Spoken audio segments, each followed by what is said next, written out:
Hello student, Pinaki में आप सबका स्वागत है। मैं अंकुर शर्मा आज आप सबके साथ इकोनॉमिक्स के साथ डील करने वाला हूँ। और मैं आपको इकोनॉमिक्स कंप्लीट कराऊंगा जो जीरो लेवल से लेकर हीरो लेवल तक आपको बना देगी। आज के बाद जब आप क्लास लेंगे तो आप जब कंप्लीट क्लास हो जाएंगे तो आपको लगेगा कि जो अब तक आप न्यूज़पेपर का जो इकोनॉमी वाला पेज था ना, उसको ऐसे करके झट देने पलट देते थे कि ये तो समझ में आने वाला है नहीं। तो मैं आपको वही समझाना स्टार्ट कर दूंगा। आप जब देखेंगे ना, आप 5 से 7 क्लास कर लेंगे तो आपको डिफरेंट जो है वो दिखना चालू हो जाएगा। तो अभी बात करते हैं इकोनॉमी की। तो इकोनॉमी में हम क्या क्या डिस्कस करेंगे और ये किसके लिए होगी। तो सबसे पहले बात तो यह किसके लिए होगी, वनडे एग्जाम के लिए भी होगी, मतलब एसएससी के लिए भी होगी। और ये क्या है, यूपी पीसीएस के लिए भी होगी एंड अदर स्टेट पीसीएस के लिए भी ये होगी। साथ के साथ ये यूपीएससी को भी कवर करेगी। इस क्लास का लेवल इस तरह से होगा, ठीक है। तो सबसे पहले हम इसके बात कर लेते हैं कि इसमें हम पढ़ाएंगे क्या क्या, पढ़ाएंगे क्या क्या विषय सूची की बात अगर हम करें तो इसमें विषय सूची की बात अगर हम करते हैं तो सबसे पहले हम इंट्रोडक्शन ही पढ़ाएंगे, आपको इंट्रो भी पढ़ाएंगे। यहाँ से क्वेश्चन पूछे जाते रहे हैं वनडे एग्जाम में, तो यहाँ से खूब कुछ क्वेश्चन पूछे जाते हैं। दूसरा टॉपिक जो पढ़ाएंगे वो इन्फ्लेशन पढ़ाएंगे। टॉपिक पढ़ाने का मतलब ये है कि टॉपिक आगे पीछे ऊपर नीचे हो सकते हैं, उसमें आपको घबराने की जरूरत नहीं है, लेकिन कंप्लीट सिलेबस को कंप्लीट मैं करवा दूंगा, ठीक है। दूसरे की थर्ड टॉपिक अगर हम लेते हैं तो मॉनेटरी पॉलिसी ले लेते हैं।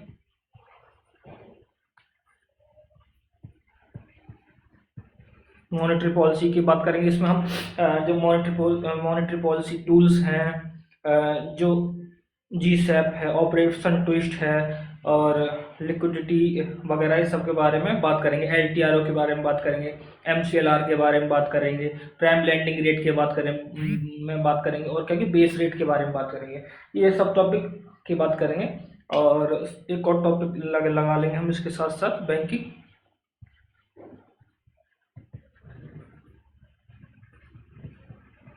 बैंकिंग सिस्टम में हम देखेंगे कि आरबीआई की जिम्मेदारियां क्या हैं, आरबीआई नए नोट कैसे छापती है, मिनिमम रिजर्व रेशो के द्वारा छापती है, या एक दूसरा है कैश रिजर्व रेशो, उसके द्वारा छापती है, या फिर बैंकों का वर्गीकरण किस प्रकार से कहा जाता है कि कुछ बैंक हमारे यहाँ देखते हैं कि पब्लिक सेक्टर के बैंक हैं, कुछ लोग देखते हैं कि प्राइवेट सेक्टर के बैंक हैं, कुछ बैंक ऐसे हैं जो कि कॉर्पोरेट सोसाइटीज हैं, ठीक है। और बैंकिंग क्षेत्र में अब तक के लिए सुधार क्या क्या किए जाते रहे हैं। करंट अफेयर की अगर बात करें तो जिस दिन तक ये क्लास कंप्लीट होगी उस दिन तक आपको जो नोट्स प्रोवाइड किए जाते रहेंगे वो अपडेट नोट्स रहेंगे, ठीक है। तो अगर नेक्स्ट टॉपिक की तरफ हम चलें जो कि 5 नंबर का है, तो नेक्स्ट टॉपिक में हम देख लेंगे मनी मार्केट पे बात कर लेंगे।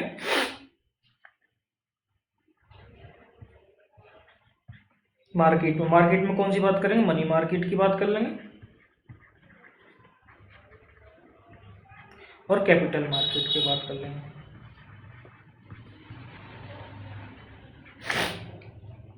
मनी मार्केट में हम देख लेंगे कि जो मुद्रा है, जो करेंसी है, जो मनी है, वो बाजार में ऋण के रूप में किस तरह से प्राप्त की जा सकती रही है। कैपिटल मार्केट में हम देख लेंगे स्टॉक एक्सचेंज को देख लेंगे, शेयर मार्केट को देख लेंगे, ठीक है, रीट को देख लेंगे, म्यूचुअल फंड्स को देख लेंगे, एफपीआई एफडीआई को देख लेंगे, ईटीएफ को देख लेंगे। इसी में हम इंश्योरेंस को भी देख लेंगे और इंश्योरेंस के साथ साथ हम एडा और सेबी जैसे देख लेंगे, क्रिप्टो और बिटकॉइन को भी इसी में देख लेंगे। एक टॉपिक 6 वाला ये है लगाना था बैंकिंग सिस्टम पे, तो चलो ठीक है, इसमें हम लिख देते हैं बैंकिंग अवेयरनेस।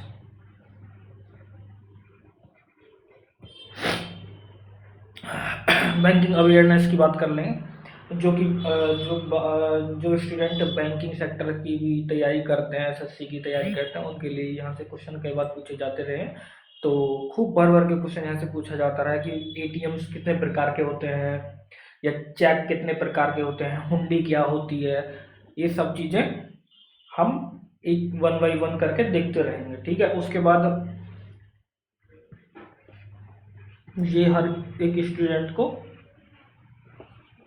आना ही चाहिए कि हमारे देश की नेशनल इनकम कितनी है, नेशनल इनकम की गणना कैसे की जा सकती है, जीडीपी क्या होती है, जीएनपी क्या होती है, एनएनपी क्या होती है, मार्केट प्राइस पे जीडीपी क्या होती है, रियल जीडीपी क्या होती है, नॉमिनल जीडीपी क्या होती है, इस सबको हम नेशनल इनकम में वन बाय वन करके डिस्कस कर लेंगे। फिर एक देख लेते हैं राजस्व नीतियाँ, राजस्व व्यवस्था की बात कर लेते हैं हम, क्योंकि हमने मॉनेटरी पॉलिसीज की बात की, जस्ट इसी के सामने हम फिस्कल पॉलिसी की बात कर लेते हैं।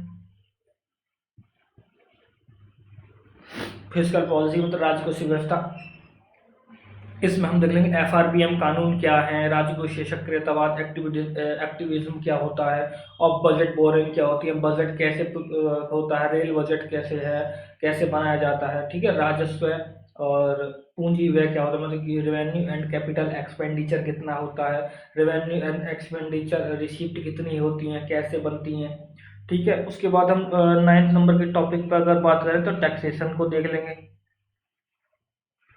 कि इंडिया में कितनी टैक्सेशन रेट हैं, कितने स्लैब हैं, गार क्या होती है, टार्क क्या होता है, ट्रांसफर प्राइसिंग क्या होता है, प्रॉफिट शिफ्टिंग क्या होता है, बेस इरोजन क्या होता है, इन सबको हम यहाँ देखने का प्रयास करेंगे। जो जो गवर्नमेंट्स की टैक्सेशन से संबंधित जो स्कीम्स अभी चलाई जा रही हैं हाल फिलहाल में 1 से 2 साल में जो चलाई गई हैं और जो अभी कंटिन्यू हैं, उनको जो हमारे एग्जाम के पॉइंट ऑफ व्यू से रिलीवेंट भी हैं, जहाँ से क्वेश्चन पूछे जाते रहे हैं और पूछे जाने की संभावना भी है, तो वहाँ हम क्या करेंगे, उनको भी इसी में डिस्कस कर लेंगे, ठीक है। तो ये टैक्सेशन हो गया, और जो हमारा नेक्स्ट टॉपिक होगा वो एफडीआई होगा, विदेशी निवेश, मतलब फॉरेन इन्वेस्ट किया जाता है, जिसमें हम एफडीआई की बात कर लेंगे, एफपीआई की भी बात कर लेंगे। तो 10 नंबर का टॉपिक क्या होगा, फॉरेन इन्वेस्टमेंट एंड ट्रेड। इसमें हम व्यापार को देख लेंगे भाई, सकारात्मक और नकारात्मक, पॉजिटिव एंड नेगेटिव इम्पैक्ट क्या होते हैं एफडीआई के, और इसी के साथ साथ हम देख लेंगे बीओपी, बैलेंस ऑफ पेमेंट भी, बैलेंस ऑफ पेमेंट में देख लेंगे कि अमेरिकन रिसेशन में क्या हुआ था, यूरोजोन क्राइसिस क्या था, ब्रेक्सिट क्या है, लेट कंजर्वेशन ट्रैप क्या है, ठीक है, SEZ, रीशैप, GST, सब कुछ इसमें देख लेंगे। अब एक और टॉपिक आता है इसके बाद, जो एग्रीकल्चर है। यहाँ से भी क्वेश्चन पूछे जाते रहे हैं कि भारत में कृषि को प्रभावित करने वाले कारकों में कौन कौन से हैं, उनको भी डिस्कस कर लेंगे, MSP की डिस्कस कर लेंगे, मिनिमम सपोर्ट प्राइस की, और one nation one ration card की डिस्कस कर लेंगे, PDS की भी बात कर लेंगे, ठीक है, हरित क्रांति की भी बात कर लेंगे, इसमें हम APMC जो कानून बनाए गए हैं, ठीक है, उनकी भी बात कर लेंगे, प्रधानमंत्री किसान सम्मान निधि और जैसी योजना, जैसे कि प्रधानमंत्री फसल बीमा योजना चल रही है, ठीक है, किसान रेल कृषि उड़ान योजना चल रही हैं, पशुपालन के संबंध में और जो योजनाएं चल रही हैं, हम सबको इसमें डिस्कस कर लेंगे, ठीक है। तो आपको जिस दिन तक क्लास चलेगी, जहाँ तक क्लास होगी, वहाँ तक आपको अपडेट नोट्स मिलते रहेंगे और आपको घबराने की ज़रूरत नहीं है, ठीक है।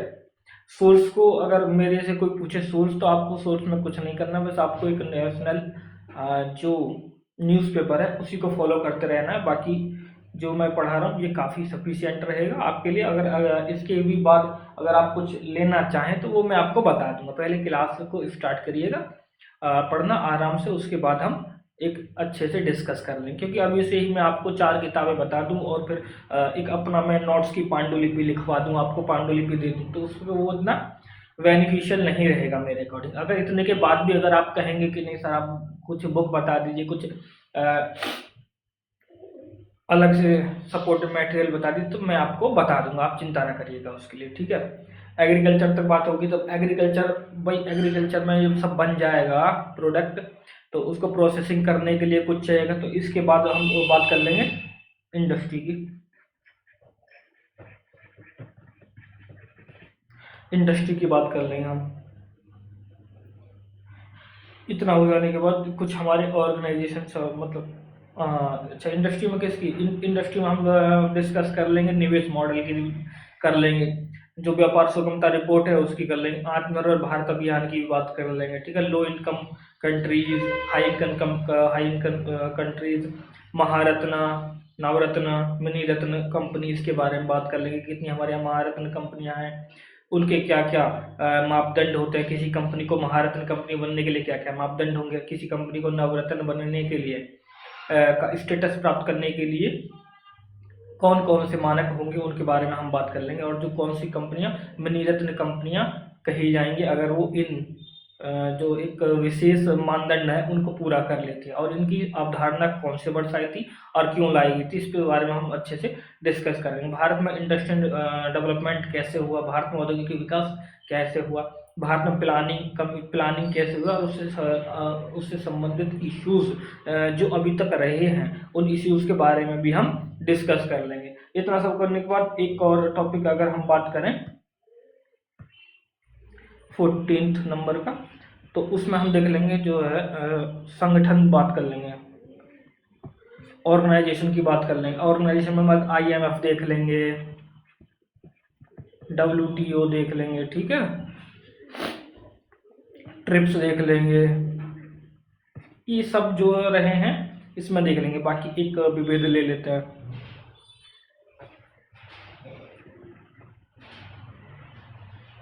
विविध मिसलेनियस ले लेंगे। इतना करने के बाद जो हमारे PYQs हैं आप उनको लगाना के स्टार्ट कर दीजिए। मैं आपको भरोसा दिलाता हूँ वो PY को आप जो है मैक्सिमम सॉल्व कर पाएंगे, वो चाहे UPPCS के रहें या कोई अदर स्टेट PCS के रहें या फिर SSC CGL वगैरह के रहें, आप उनको सॉल्व करने की स्थिति में आ जाएंगे। यहाँ हम देखेंगे फैक्ट भी देखेंगे और कॉन्सेप्ट भी देखेंगे, क्योंकि अगर UPSC की बात करें तो उसमें फैक्ट का इतना बोल वाला नहीं रहता जितना कि कॉन्सेप्ट का रहता है, तो हम कॉन्सेप्ट की भी बात कर लेंगे। और UPPCS और SSC की बात करें या अदर स्टेट PCS की करें तो वहाँ फैक्ट के साथ साथ कॉन्सेप्ट भी देखा जाता है। वहाँ कॉन्सेप्ट पे भी फैक्ट पे भी जोड़ दिया जाता है। वहाँ चीज़ें जो हैं वहाँ उसका क्यों मतलब नहीं रहता, बल्कि कब हुआ, कैसे हुआ, ये सब मतलब रहता है। तो उसके बारे में भी हम डिस्कस कर लेंगे आगे। तो चलिए आज चलते हैं पहले टॉपिक की तरफ।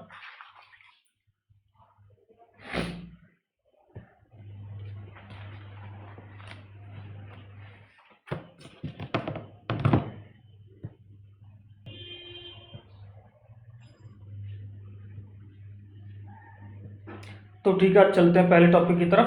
तो पहला टॉपिक हम इकोनॉमिक्स से ही लेते हैं, इंट्रोडक्शन।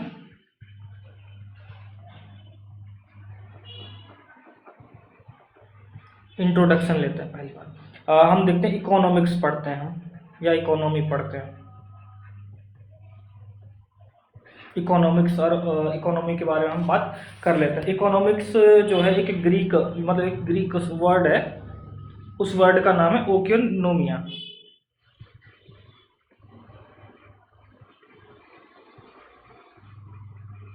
ओकोनोमिया ये कौन सा शब्द है, ग्रीक वर्ड है। कौन सा वर्ड है, ये ग्रीक वर्ड है। ये दो शब्दों से मिलकर बना है। कौन से दो शब्दों से मिलकर बना, ओकियोस और नोमोस, ठीक है। ओकोस का मतलब होता है हाउस होल्ड और नोमोस का मतलब होता है मैनेजमेंट। तो हम इसको क्या कह सकते हैं, हाउस होल्ड को हम फैमिली भी लिख सकते हैं, ठीक है। तो अगर इसके साधारण शब्दों में कहें तो साधारण शब्दों में क्या कह सकते हैं इसको,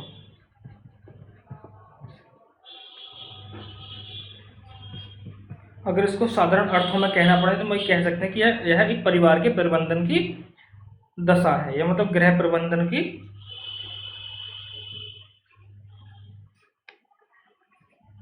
प्रक्रिया है।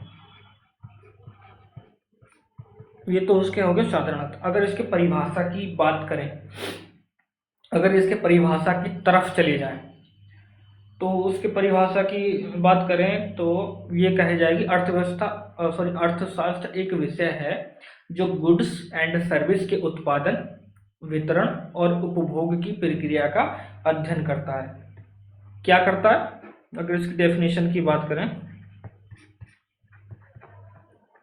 तो इकोनॉमी क्या है,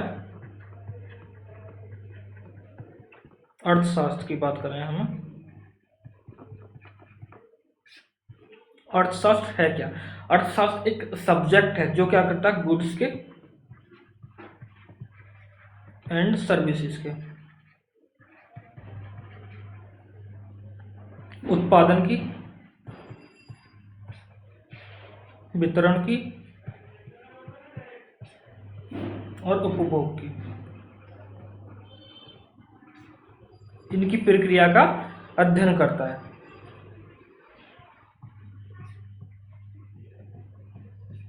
क्या कहलाता है? अर्थशास्त्र कहलाता है। अर्थशास्त्र की अगर इसकी थीम की बात करें तो ये किस पे काम करता है? इसकी थीम जो होती है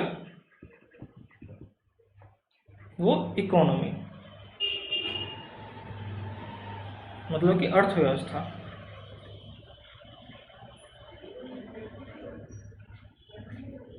अर्थव्यवस्था की करते हैं। फादर ऑफ इकोनॉमिक्स की अगर बात करें, ये एसएससी में कई बार क्वेश्चन पूछा जा चुका है, सीजीएल के एग्जाम में। तो फादर ऑफ इकोनॉमिक्स की बात करें तो एडम स्मिथ इसके फादर हैं, जो 1723 से 1790 तक रहे हैं। इनकी एक बुक है, उस बुक के बारे में भी कई बार पूछा जा चुका है। तो बुक का नाम क्या है? The wealth of Nations.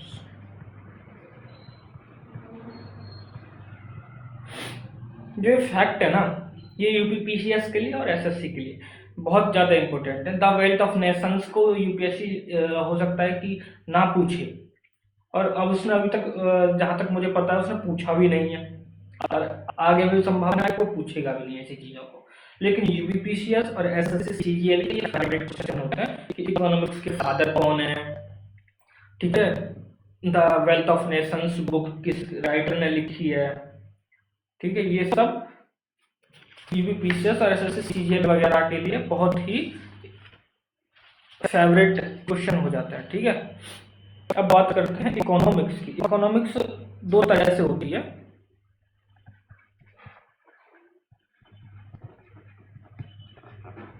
Economics, ठीक है। अब कौन से दो तरह की होती है? एक तो होती है भाई साहब माइक्रो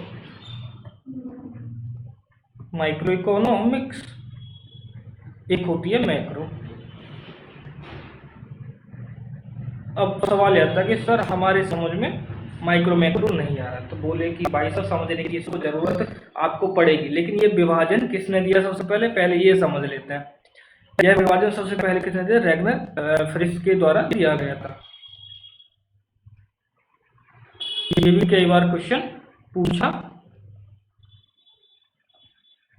जा चुका है एसएससी में कि इकोनॉमिक्स का वर्गीकरण मैक्रो इकोनॉमिक्स में और माइक्रो इकोनॉमिक्स में किसने दिया था। तो आपको बताना है कि अब रैगनर फ्रिश ने दिया था, ठीक है। इसको हिंदी में बोलते हैं व्यष्टि अर्थशास्त्र,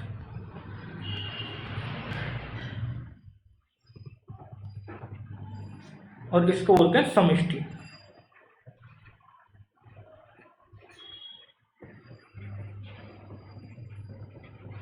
समष्टि अर्थशास्त्र। इसके अंतर्गत अगर बात करें तो एक फैमिली की,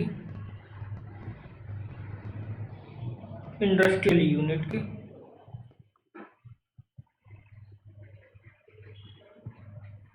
इसकी एक फैमिली की, एक इंडस्ट्रियल यूनिट की आर्थिक क्रियाओं का अध्ययन किया जाता है। इनकी आर्थिक क्रियाओं का अध्ययन किया जाता है। ये तो हो गया माइक्रो इकोनॉमिक्स की बात, क्योंकि माइक्रो इकोनॉमिक्स एक छोटे लेवल पे होती है और ये अर्थव्यवस्था का आधार होता है। अगर हमसे कोई पूछे कि अर्थव्यवस्था का आधार कौन सा है, तो माइक्रो है। माइक्रो क्यों है भाई अर्थव्यवस्था का आधार, कोई बताएगा? माइक्रो इसलिए है अर्थव्यवस्था का आधार क्योंकि इसी के ऊपर पहले माइक्रो होगा, फिर माइक्रो के ऊपर मैक्रो होगा, मैक्रो के ऊपर इकोनॉमिक्स आएगा। तो इस तरह से होता है, ठीक है। अब बात कर लेते हैं मैक्रो इकोनॉमिक्स की। ये पूरे देश के स्तर पर होता है।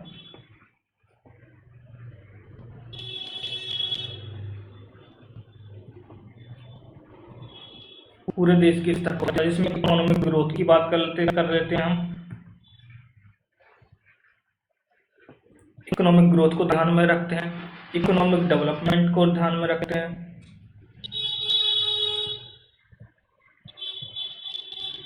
इकोनॉमिक डेवलपमेंट को ध्यान में रखते हैं, मॉनेटरी पॉलिसी के बारे में बात करते हैं, फिस्कल पॉलिसी के बारे में बात करते हैं,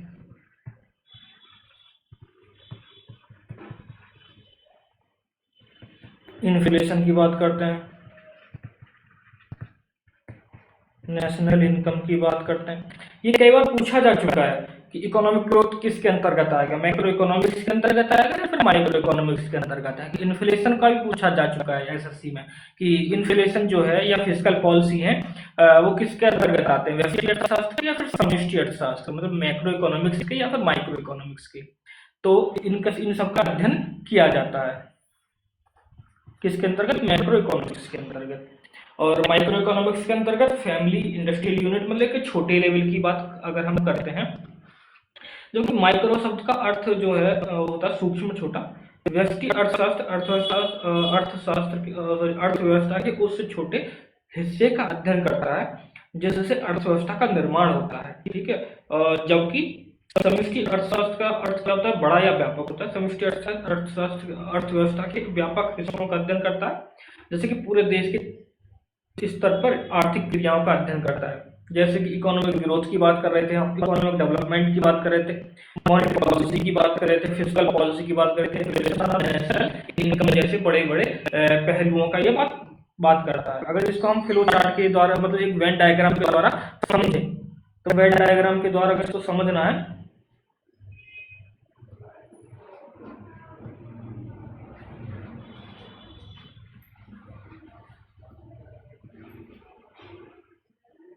तो वेन डायग्राम के द्वारा हम इसको ऐसे समझ सकते हैं, ठीक है। अंदर क्या माइक्रो, यहाँ पे क्या मैक्रो, और ये वाली क्या, ये इकोनॉमिक्स।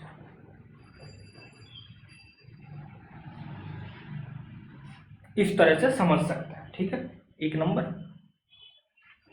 2 और 3 इस तरह से समझा जा चुका है वेन डायग्राम के द्वारा।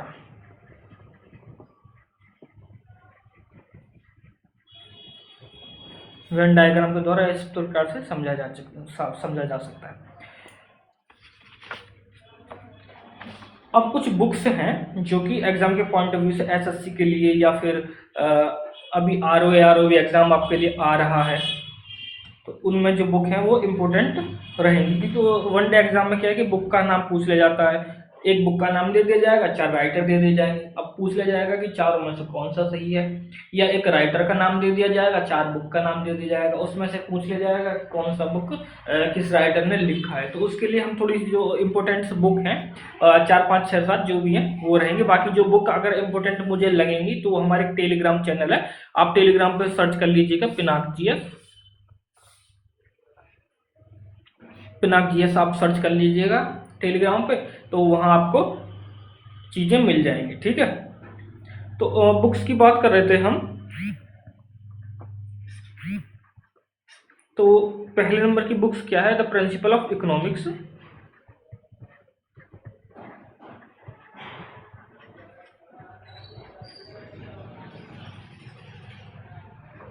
द प्रिंसिपल ऑफ इकोनॉमिक्स किसकी बुक है, ये अल्फ्रेड मार्शल की बुक है, जो कि आई थिंक ये 2023 के एसएससी के किसी पेपर में ये था, जहाँ तक मुझे याद है कि अल्फ्रेड मार्शल की बुक कौन सी है। 4 बुक दे दिया था नाम। सेकंड बुक की तरफ अगर हम चलते हैं, सेकंड बुक है दास कैपिटल, ये बहुत फेमस बुक है इकोनॉमी के लिए, दास कैपिटल। ये आपको पता है कि किसने लिखी है, कार्ल मार्क्स ने, बहुत फेमस बुक है दास कैपिटल। थर्ड बुक जो है the theory of income,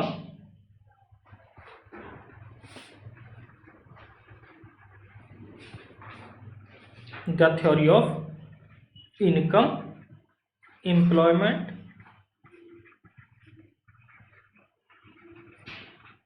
and interest.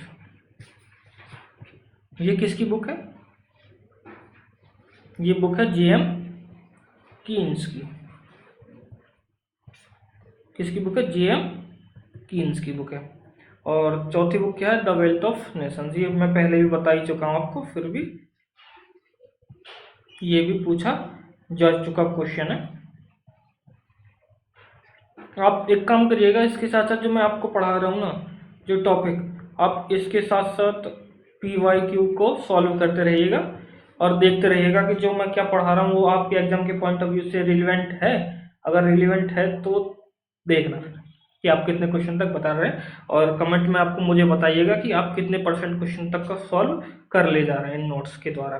ठीक है, तो पहली बुक कौन सी है? The principle of economics, Alfred Marshall की। दास कैपिटल, कार्ल मार्क्स की।